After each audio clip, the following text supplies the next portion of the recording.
പിന്നെ റേറ്റ് ചോദിച്ചിട്ടുണ്ടായിരുന്നു ഒത്തിരി പേര്.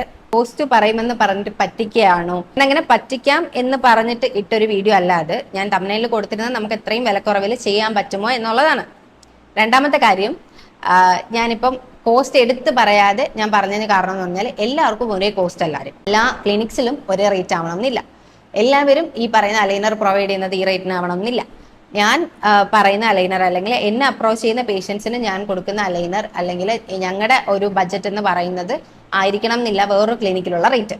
സോ എനിക്ക് അങ്ങനെ ഫിക്സഡ് റേറ്റ് ആയിട്ട് അല്ലെങ്കിൽ എൻ്റെ ക്ലിനിക്കിൽ ഇത്രയേ ഉള്ളൂ, നിങ്ങൾ ഇങ്ങോട്ട് വാ എന്ന് പറഞ്ഞിട്ടൊരു വീഡിയോ അല്ല അത്. ഞാനത് ജനറൽ ഇൻഫർമേഷന് വേണ്ടിയിട്ടും ഇങ്ങനെ ഒരു സംഭവം ഉണ്ട് എന്ന് പബ്ലിക്കിലേക്ക് എത്തിക്കാനും വേണ്ടി ചെയ്തൊരു വീഡിയോ ആണ്. ഞാൻ അതിൽ അതുകൊണ്ടാണ് എസ്റ്റിമേറ്റ് പറഞ്ഞത്. ഇപ്പോൾ ഒരു 1.5 ലക്ഷത്തിന്റെ ഇൻവിസലൈൻ ഓപ്റ്റ് ചെയ്യുന്ന ആൾക്ക് നമുക്കിതൊരു 40% റിഡക്ഷനിൽ ചെയ്യാൻ പറ്റും. അതുകൊണ്ട് തന്നെ എനിക്ക് ആ റേറ്റിന്റെ കാര്യം ഇത്ര റേറ്റിലാണ് ഞാൻ കൊടുക്കുന്നത് അല്ലെങ്കിൽ എനിക്ക് ഇത്ര മുതലാണ് സ്റ്റാർട്ടിങ് എന്ന് പറഞ്ഞൊരു അഡ്വർടൈസ്മെന്റ് മോഡല്ല ഞാൻ ഉദ്ദേശിച്ചത്. പക്ഷേ പിന്നെ ഉള്ള മെസ്സേജസിൽ കോസ്റ്റ് റിപ്പീറ്റഡ് ആയിട്ട് വന്നപ്പോൾ ഞാൻ എസ്റ്റിമേറ്റഡ് റേറ്റ് കമന്റ് ബോക്സിൽ കൊടുത്തിട്ടുണ്ടായിരുന്നു.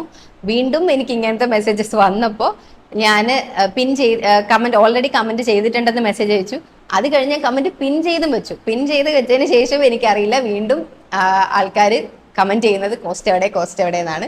സോ കോസ്റ്റ് ഞാൻ പറയുന്നുണ്ട്, അത് ഞങ്ങളുടെ ഇവിടെ സ്റ്റാർട്ട് ചെയ്യുന്നത് 35 to 40K starting.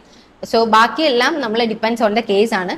So minimal corrections ഒക്കെ ആണെങ്കിൽ നമുക്ക് ആ റേറ്റിൽ തന്നെ ചെയ്തെടുക്കാൻ പറ്റും. പക്ഷേ പിന്നെ അങ്ങോട്ട് കൂടുതൽ കോംപ്ലിക്കേഷൻസ് പോകുന്നതിനനുസരിച്ച് നമുക്ക് റേറ്റിനും വ്യത്യാസം വരും. സോ നമ്പർ ഓഫ് ട്രേസ് അനുസരിച്ചാണ് നമ്മൾ അലൈനേഴ്സ് കൊടുക്കുക. ഇപ്പോൾ ഒരുപാട് കറക്ഷൻ ഉള്ള ഒരു ഡിഫിക്കൽട്ട് കേസ് ആണെങ്കിൽ നമുക്ക് ഈ ഒരു മിനിമൽ ട്രേസിൽ കൊടുക്കാൻ പറ്റില്ല. അപ്പോൾ ട്രേ അനുസരിച്ച് റേറ്റിൽ വ്യത്യാസം വരും. പക്ഷേ പേഴ്സണൽ കോൺടാക്ട് ചെയ്യുന്നവർ എന്നെ ഉദ്ദേശിച്ചിട്ട് അല്ലെങ്കിൽ ഞങ്ങളുടെ ക്ലിനിക്കിനെ ബേസ് ചെയ്തിട്ടായിരിക്കും ചോദിക്കുക.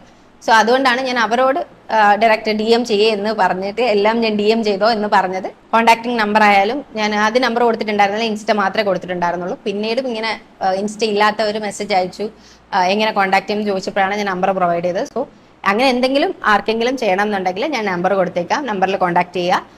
പിന്നെ എന്തെങ്കിലും ഡീറ്റെയിൽസ് വേണമെന്നുണ്ടെങ്കിൽ എൻ്റെ ഇൻസ്റ്റാഗ്രാം പ്രൊഫൈൽ കൊടുത്തിട്ടുണ്ട്, അതിൽ മെസ്സേജ് ചെയ്യാം. നമുക്ക് പ്രോപ്പർ നോക്കിയിട്ട് എന്താണെന്ന് വെച്ചുള്ള ട്രീറ്റ്മെന്റിലേക്ക് പോകാം.